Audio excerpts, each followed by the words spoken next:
Just kind of give me an idea. The experience up at Michigan the other day. I mean, they've obviously got so many top draft picks. They're one of the top teams in the country. What did you guys maybe learn about your group from that experience?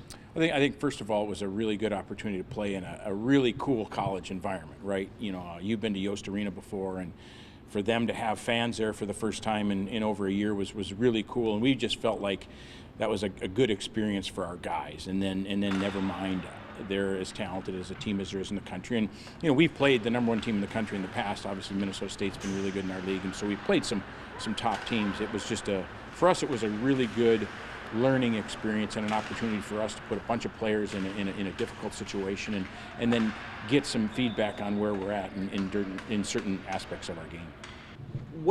How important was it to get some of these new guys, because there's so many new faces, to get them just kind of integrated and play a game and all those kind of things, and how did they kind of fare, you think? Yeah, I mean, it was that's a building and it's a team that can jump you early, and we treated it like a game.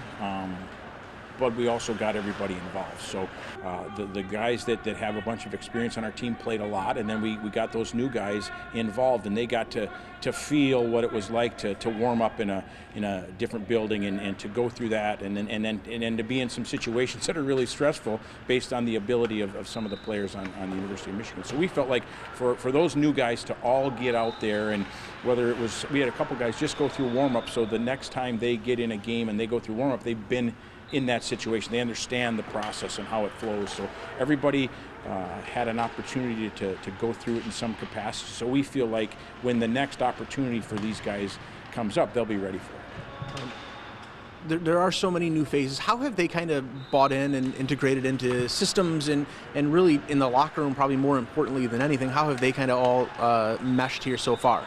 We feel really good about where they're at from a locker room standpoint. We've been real diligent and real purposeful in trying to make sure that we talk about how do we integrate everybody. We've got, like you said, a bunch of new faces, 10 new faces, but we also have a new assistant coach, so wanting to make sure that everybody understands what this thing is going to be. So we've been putting guys in situations where they have input. We want to make sure that we're not telling the new coach and the new players, this is what you're going to do. We're asking everybody to have input and say, what do we want to do? How do we want to do this? What does it mean to be a great teammate? And what does it mean to be ready for practice? And what time, if we're going to lift weights at this time, what time do we want everybody here? So we've gotten the players' input, and our older guys have been great.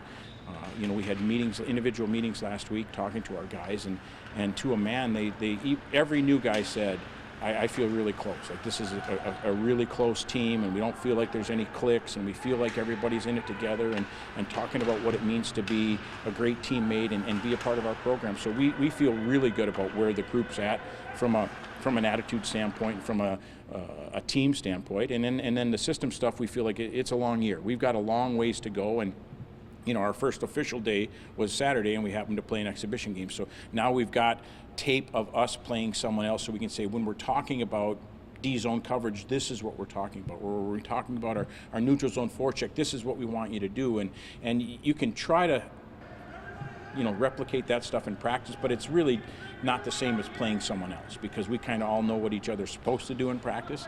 When you get to play somebody else, it's a lot more beneficial as far as learning goes.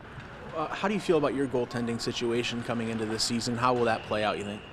Zach's been from where Zach Rose has started to where he is right now, he's made a bunch of really, really positive progress, and we feel really comfortable about Zach.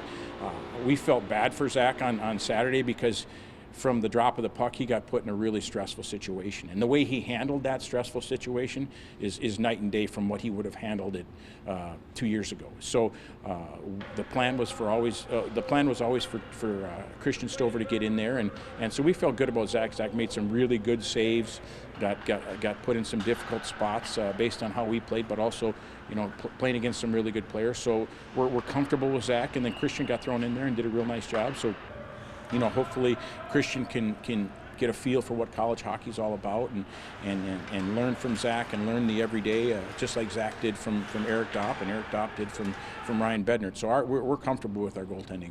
Everybody knew about the Austin Swankler situation in the offseason. To get him on the ice, what has he maybe brought to the table for you guys so far?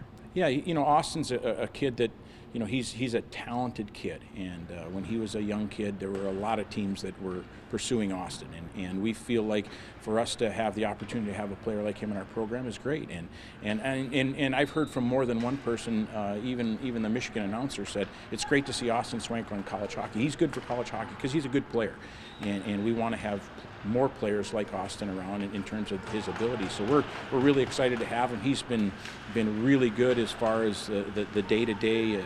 He's enjoying being in college. He's doing a great job in school. He's 5 weeks into school, and he's doing great in school, and he took a summer school class and got an A, and so he's been really good, and I think he sees this opportunity as kind of a golden ticket. He's got 4 years of eligibility left, and there's a lot of growth that can happen.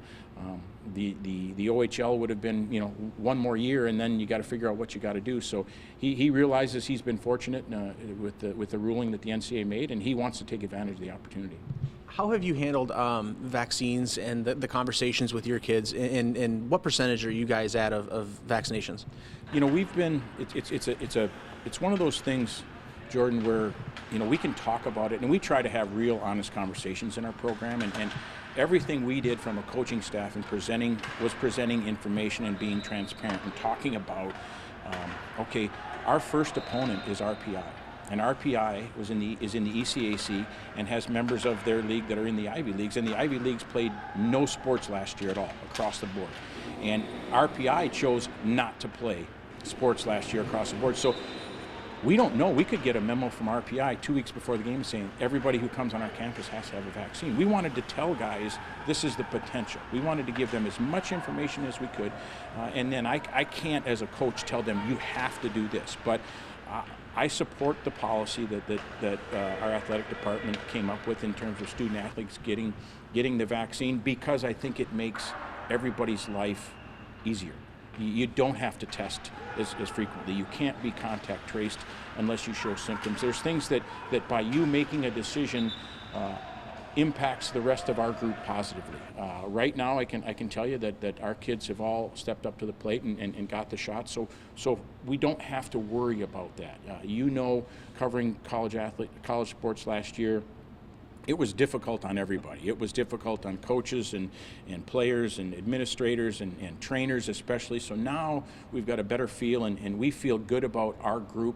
We didn't talk about COVID one time last week leading up. We got the mandate that Michigan said you got to wear masks into the building. Perfect, we did that, and then we played the game. But that was the only conversation we had about COVID.